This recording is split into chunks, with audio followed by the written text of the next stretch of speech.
This is a Duralast power steering filter number 70702.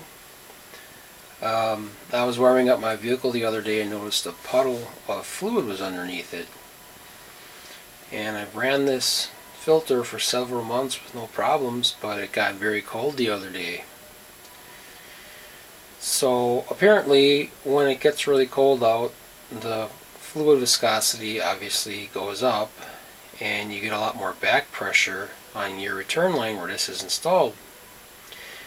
And I read another reviewer off the AutoZone website that also had a rupture on a filter he installed, but I thought I'd give it a try. And for a couple months it worked fine, but then it got cold the other day.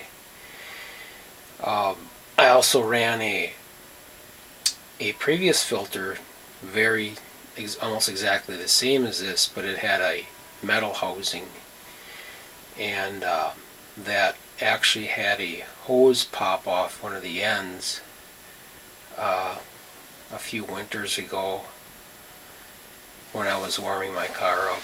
So I really have to say that from my experience with these filters, that in the cold weather they really add a strain to your power steering pump, because you can actually, when you first start your engine up, you can hear it groaning trying to push that thick fluid through it.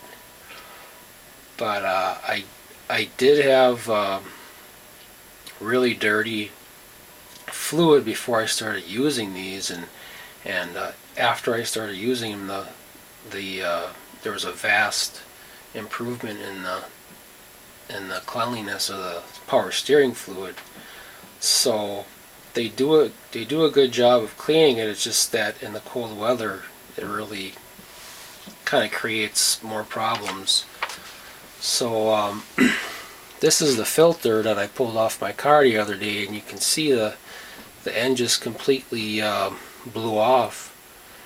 And luckily I was able to stop it in time, and my power steering pump wasn't damaged. So basically now I just bypass that with a piece of hose, and it seems to be running okay now. But I guess if you're going to run these filters, probably try and avoid these plastic ones and get the ones with the metal housing. And maybe even avoid running them in winter time, or in really cold weather at least, because you can hear your power steering pump groan when you first start your engine up, because there's so much back pressure.